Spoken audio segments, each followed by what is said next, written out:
안녕하세요. 호밀리 차트의 박승규입니다. 자, 이번 시간에는 매몰 비용이 근거가 아닌 데이터를 근거로 결정하고 책략하라 라는 주제로 한번 이야기를 해보도록 하겠습니다. 자, 매몰 비용이라는 것은 지불했지만 회수할 수 없는 비용을 나타냅니다. 지불하고 어떤 선택을 반복하더라도 어떤 선택의 여부와 관계없이 회수할 수 없는 자금, 바로 매몰 비용이라고 합니다. 자, 간단히 말해서 영화표를 예매하고 15분, 영화 시작 15분 전에는 예매할 수가 없죠. 그렇죠. 그런 비용을 바로 매몰 비용이라고 합니다. 자, 한번 이야기를 통해 한번 저희 살펴보도록 하겠습니다. 왜 매몰 비용을 고려하지 말고 결정과 책략을 해야 되는지, 매몰 비용을 고려하고 어떤 결정과 책략을 세웠을 때 어떤 안 좋은 점이 있는지 한번 살펴보도록 하겠습니다. 자, 영화관, 아까 말씀드린 대로 영화표도 하나의 매몰 비용이 됩니다. 지불했지만 회수할 수 없는 비용.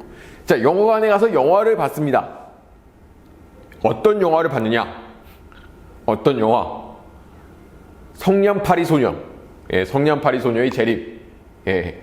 제작진 모두를 성냥팔이로 만든 영화. 폭망한 영화.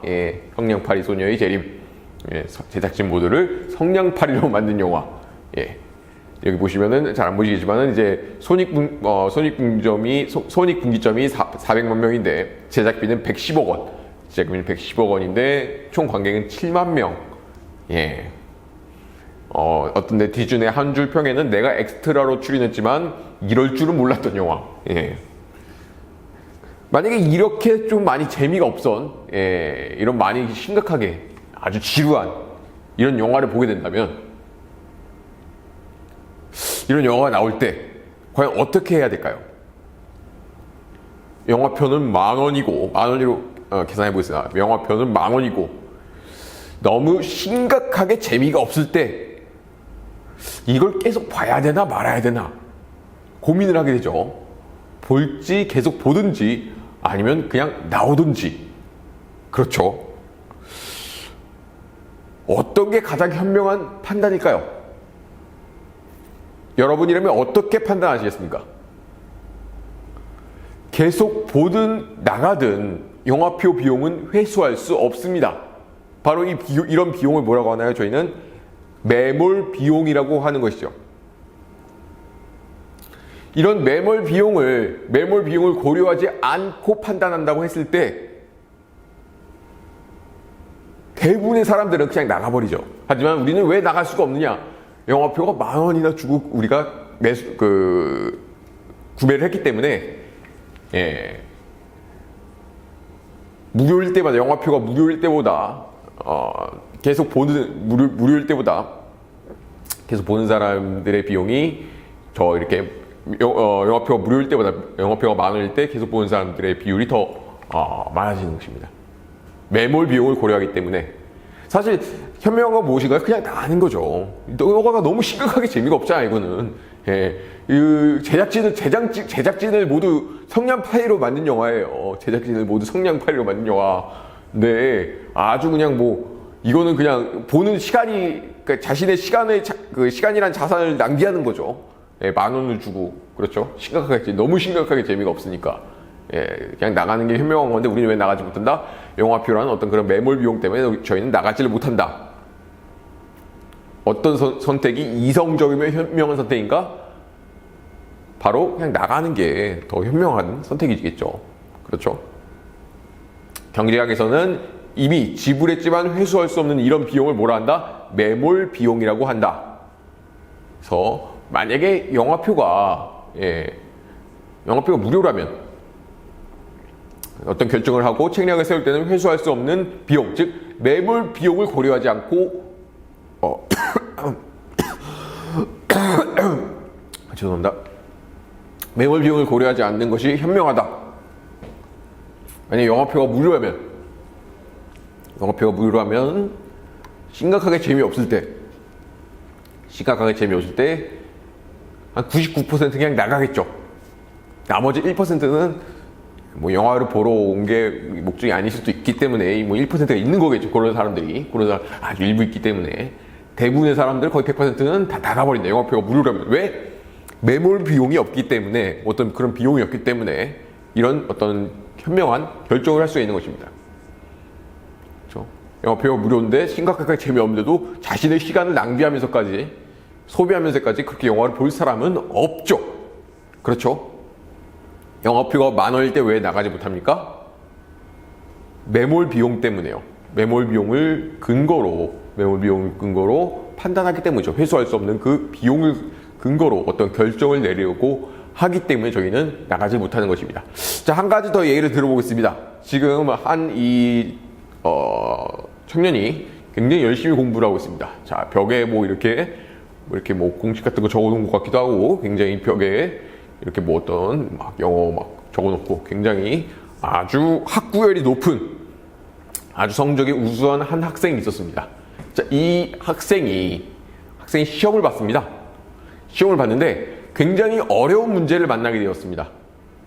굉장히 이것도 심각하게 어려운 문제를 만나게 됐습니다. 너무나 심각하게 문제를 만나게 됐고, 이 청년은 10분이라는 시간을 투자합니다. 이 문제에. 그리고 이제 결정을 해야죠. 10분이 지났는데도 문제가 안 풀렸습니다. 그렇다면은 10분을 더 투자할 것인가, 아니면은 다음 문제로 갈 것인가 하는 것이죠. 자, 여기서 현명한 선택은 어떤 선택이겠습니까? 현명한 선택은 다음 문제로 넘어가는 것이 현명한 선택이죠. 근데 왜? 이미 경과한 이런 10분이라는 어떤 이런 비용을 고려하기 때문에, 이런 비용을 계속 아까워하기 때문에 다시 10분을 투자하게 되는 어떤 그런 결정을 내리게 된다는 것입니다. 예, 10분을 투자했을 때 90%는 0점, 그리고 10%만이 10점을 가져가고, 다음 문제로 넘어갔을 때 다음 문제는 누구나 풀 수 있는 아주 쉬운 문제로서 90%는 10점, 10%는 0점이라고 했을 때 어떤 것이 가장 현명한 선택인가? 바로 다음 문제로 넘어가는 것이 가장 이성적인 태도라는 것이죠. 하지만 왜 이렇게 결정을 못 내립니까? 왜? 이런 10분이라는 매몰 비용을 고려하기 때문에, 이미 경과한 시간에 대한 아까움, 이것이 아까워서, 이런 비용을 고려하기 때문에. 그래서 우리가 결정하고 어떤 책략을 낼 때는 이런 비용을 고려하지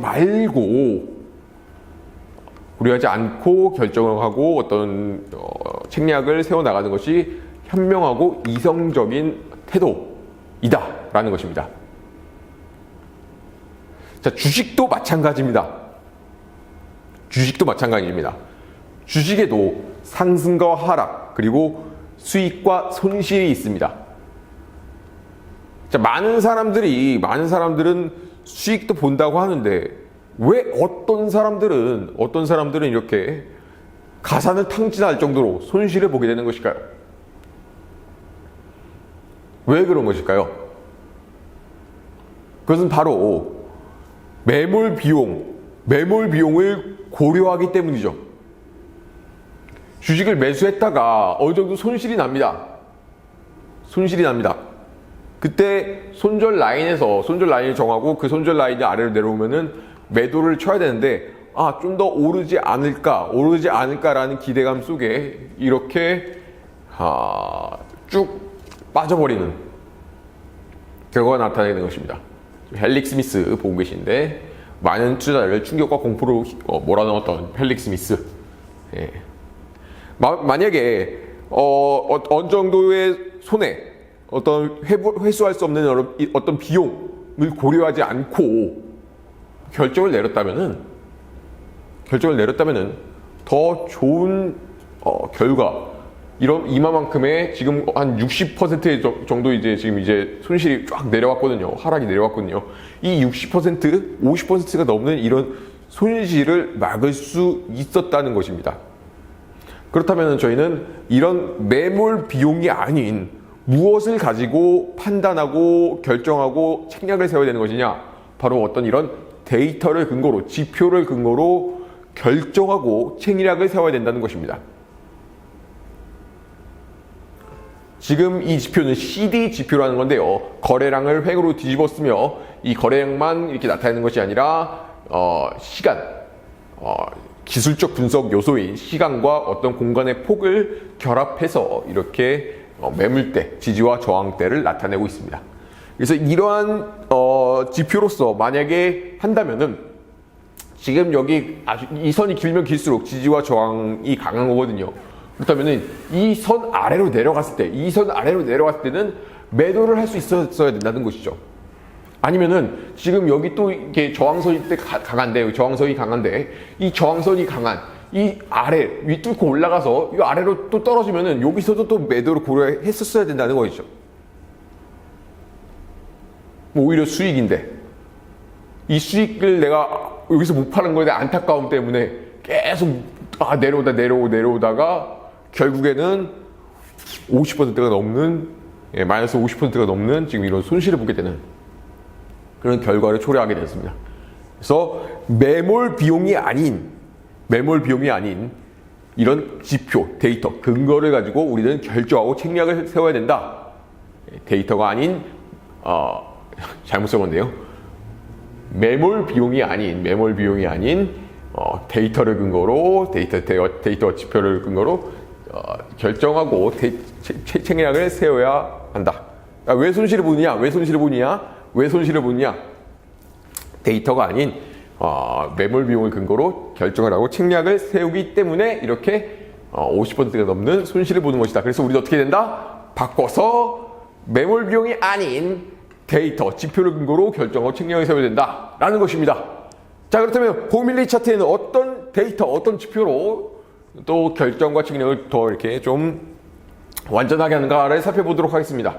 자, 지금 보시는 또 헬릭스미스인데 지금 보시면은 지금 주가는 이렇게 횡보하고 있습니다. 주가는 이렇게 그 최저점이 이렇게 횡보하는 것을 볼 수가 있습니다. 근데 지금 이 지표는 자금의 유입출을 나타내는 거거든요. 자금의 유입출을 나타내는데 지금 이렇게 어떤 편차가 발생합니다. 이게 편차가 발생합니다. 얘는 횡보하는데 자금은 전체적으로 좀 빠져나가고 있는. 그러면 뒤에는 이렇게 빠져나갈 수밖에 없어요. 그래서 이렇게 편차가 발생하는구나. 여기 이렇게 지금 이렇게 저항이 강하구나. 그럼 요쯤에서 올라가서는 요쯤에서는 팔아도 되겠구나. 라고 결정을 했었어야 된다는 것이죠. 또한 그리고 세력들이 지금 보시면 빨간색 막대기가 지금 세력들 자금입니다. 기관과 외인 자금들이 점점 빠져나가고 있습니다. 기관과 외인 자금이 이렇게 점점 빠져나가면 주가는 떨어질 수밖에 없어요. 예. 이런 자금 데이터를 근거로 저희는 이렇게 조금 더 앞쪽에서 더 정확한 결정과 책략을 더 정확하게, 더 적절하게 결정하고 더 정확한 어떤 책략을 세울 수 있다는 것이죠. 네. 자, 다음은 신라젠입니다. 자, 이것도 아주 많은 더 큰 공포와 충격을 주었던 그런 종목인데요. 자, 지금 여기서 보시면은 자, 이게 강한 저항대 보시면 여기 부분을 주목해 다시 한번 보겠습니다. 이 부분 보시면은 지금 윗꼬리가 이 강한 저항대를 3번이나 맞고 이렇게 내려옵니다. 아래로 끌어내려집니다. 그렇죠. 윗꼬리가 이렇게 길게 그려지죠. 저항대를 맞고 그러면은 두 번째 맞고 세 번째 맞았을 때는 이때 이렇게 내려올 때는 이때는 매도를 고려했었어야 되는 거죠. 그렇죠? 그리고 강한 또 지지대 강한 지지대를 또 뚫고 내려왔습니다. 그럼 뭐 이건 매도해야 되는 건데 이때 매도가 못하고 갔으면은 지금 매도 못하고 가면은 얼마까지 떨어지면 10만원 여기가 요 지점이 10만원대 정도 되거든요. 10만원 정도 되는데 이것이 얼마까지 떨어집니까? 8,900원까지 떨어집니다. 예, 마이너스 90%. 어마어마하죠. 예. 그러니까 여기서 요쯤에서 매수를 해서 수익이 나는구나 쭉 한번 해고 또 오르겠지 생각하다가 이거 좀 내가 이 비용 내가 회수하지 못하는데 이 비용 회수하지 못하는데 하다가 훅 떨어져 버리는. 예. 매몰 비용을 근거로 판단하고 책략을 세웠다가 이렇게 크게 손실을 보게 되는. 예. 여기서 못 팔고 했다고 하더라도 지금 여기서 여기는 저희가 지표가 아니더라도 이렇게 지금 여기 박스권이 형성되어 있고 박스권이 형성되어 있으면 거래량은 이렇게 줄고 있기 때문에 야 이거는 팔았어야 되는 건데 이 박스권 아래로 내려왔으면은 이거는 팔았어야 되는 건데 야 이거는 저희가 지표가 아니라 박스권 내려왔을 때 팔았어야 되는 건데 90%. 또 어떻게 좀 저희 지표로서는 또 어떻게 더 정확하게 판단할 수 있느냐? 자, 이거는 추세를 나타내는 거는요. 저희 지표에서는 여기서 이제 이거는 이제 하락 추세가 시작됐다라고 이렇게 나타내주고 좋습니다. 그러면 여기서 팔 수 있었다는 거죠. 여기서. 아니면 지금 보시면 상승 추세가 이렇게 점점 얇아집니다. 얇아지죠? 그렇죠? 얇아지면서 지금 지지대, 이 강한 지지대 선으로 또 내려갑니다. 그럼 여기서 또 팔 수가 있었다는 것이죠. 또 이것만 보는 것이 아니라 말씀드린 대로 이제 그 세력 자금들이 어떻게 가느냐, 그렇죠? 지금 주가는 이렇게 뭐 횡보하는 것을 볼 수 있는데 세력 자금은 이렇게 쭉 떨어집니다. 그렇다면은 세력 자금이 떨어진다는 것은 향후에 주가가 떨어진다고 생각할 수밖에 없는 거예요. 그렇다면은 요쯤에 왔을 때 팔아야 되는 것이죠. 개인 투자 자금이 지금 이렇게 초록색은 개인 투자 자금인데 개인 투자 자금이 이 종목의 비중이 많아질수록 이렇게 비중이 많아질수록 쭉 떨어질 수밖에 없어요. 주가는. 팔았어야 된다는 것이죠. 이렇게 자금까지 고려했을 때 더 앞쪽에서 매도를 칠 수 있었다는 것이죠. 또 한 가지 더 살펴보면 아까 말씀드린 대로 이제 자금의 유입출을 나타내는 지표, 자금의 유입출을 나타내는 지표를 보면은 주가는 아래쪽으로 이렇게 최저가가 이렇게 횡보하는 걸 볼 수 있는데 자금은 이렇게 유출되는 거 쭉 이렇게 빠져나가는 것들, 하락세를 그리는 것들 볼 수 있습니다. 이렇게 편차가 발생하게 되면은 뒤에는 하락하게 되겠구나라고 볼 수가 있는 것이죠. 그래서 이렇게 종합적으로 지표들을 근거로 데이터를 근거로 판단했을 때 우리는 어떻다 더 정확한 정확한 판단을 내릴 수가 있다. 매몰 비용을 근거로 하는 게 아니라 해서 좀 손실을 보더라도 다음번에 좀 이런 50%가 넘는 손실을 예방하고 지금 90%였죠. 이거는 90%가 넘는 이런 손실을 예방하고 그 비용을 가지고 더 많은 다른 종목에서 더 많은 수익을 낼 수 있게끔. 오밀레스에서는 또 강세주, 좀 무량주를 걸러주는 그런 종목들도 있거든요. 그래서 그렇게 걸러진 종목들을 가지고 더 기회가 왔을 때 좀 90%까지 떨어지면 이거는 다음에 기회 잡기가 이게 사실 조금 잡아도 이게 조금 좀 수익이 좀 확 줄어들 수밖에 없는. 그래서 다시 한번 말씀드리지만은 매몰 비용을 근거로 결정하고 책략을 세우는 것이 아니라 어떻게 이런 지표와 데이터를 근거로 결정하고 책략을 세워야 된다. 이때 저희의 어떤 손실은 줄이고 수익은 높여가는 그런 성공하는 주식 투자를 할 수 있다라는 것입니다. 자, 지금까지 시청해주신 여러분 감사드립니다. 감사합니다.